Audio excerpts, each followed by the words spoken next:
Hello, welcome back to Erica's Welsh Garden. Today we're talking all about plant halos, why people use them and how to set them up correctly to get the maximum results from them over the growing season.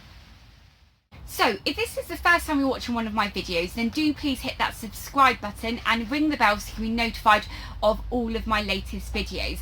Now the halos that I use are made by a company called Germidour.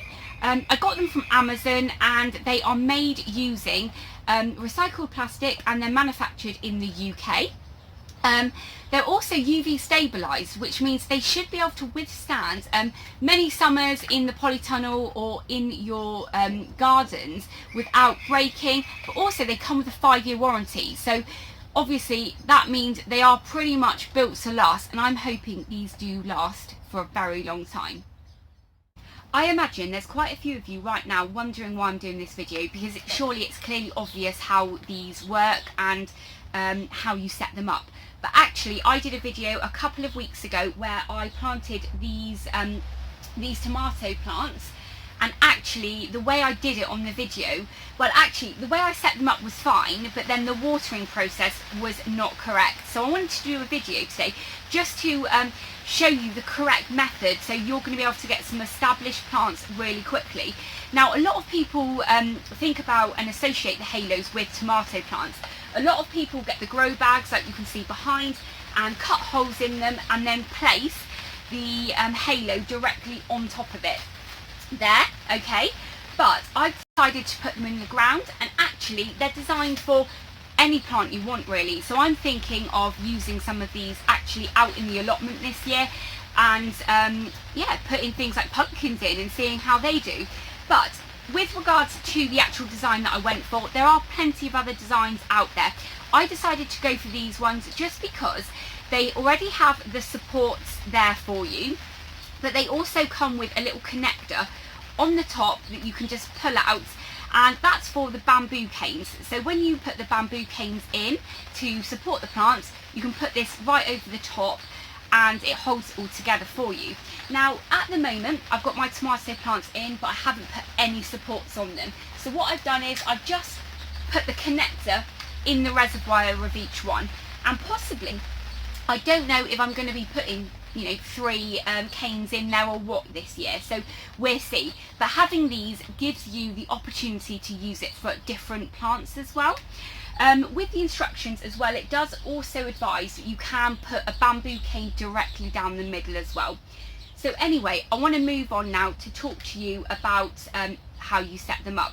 Now when I did my last video, quite a few people said they would actually bury the the entire thing in the ground, but nobody actually told me the way I'd set it up was incorrect. So that's another reason why I really want to do this video. Now the instructions say that what you do is you just place them on the level of the soil, so it's going to go on the soil there, okay? And then what you do is you have, obviously the inside of this is empty, so you place this directly on the soil, and then what you do is you will place the plants, or depending on what the plant is, because with a tomato plant, if you plant them a little bit deeper than they were in the pot, they will grow new stems from their they will grow new roots from their stem at the bottom. So you can plant a tomato plant basically on the level of the soil in here, and then you will put the soil to about this level, okay, not all of the way to the top. Whereas if you were using this for something like a cucumber, I would suggest you would probably fill this to the top, leaving a little rim, and then place it inside there. Now once you have actually put the tomato plant, let's talk about the tomato plant for now, in here, okay, you don't actually water the reservoir whatsoever for at least 2 weeks. So the correct method is, once you have put the plant or the tomato plant in here, you only water the plant inside this bit for 14 days, okay? And then after 14 days, that should have allowed it a really good chance to establish its roots underneath the halo.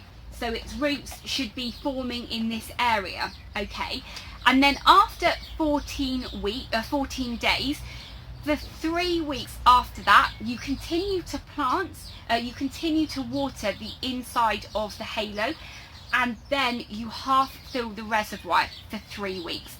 And then after 3 weeks, you can then use and fill the reservoir to the top.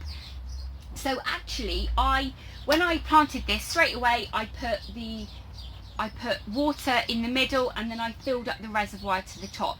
That's incorrect, okay? You need to allow the roots to establish really well underneath. And I was complaining that some of the holes seemed to have blocked up. So actually, this one here still has water in the reservoir, but once you've allowed 2 weeks for the plant to establish itself, its roots will actually be very close to the bottom of these. So naturally, the reservoir will reduce because it will have roots around that area, which will then straight away feed the roots. So it's really interesting that actually I didn't read the instructions properly, but nobody pointed that out to me either. So that's why I wanted to do this video, just to explain to you the best way to use it. Once you have then established the plant, after about, you know, two months or so, you can then go ahead and just water straight into the reservoir. This is a really good way if you are like here at an allotment. This means I can go away, you know, I can come in the morning, fill that reservoir all the way up to the top, and know that over about 6 hours that plant will be getting the water right at its roots. But also you can then every 2 weeks give it a nice feed, goes directly in there. So, you know, I'm hoping this year that I get on really well with these halos, and I hope that the correct instructions for you will also really benefit your plants. So yeah, that's pretty much how you use a halo in a nutshell. But I know there are plenty of people that bury these in the ground. They also drill bigger holes. I was chatting to somebody the other day that said because their holes kept getting blocked up, they put some material through the bottom to help it wick, which is also a really good idea. So if you use halos and you use it in a different way or have any other experiences, then please do let me know, because this is the first year I'm using them and this is the instructions that come with this lot of halos. So you might use different halos that give you different instructions, so please let me know. But I think I'm going to end the video here. So thank you very much for watching today, and like I said, if you are new to my channel, then please do hit that subscribe button and ring the bell to be notified of all of my latest videos. Thanks very much. Bye.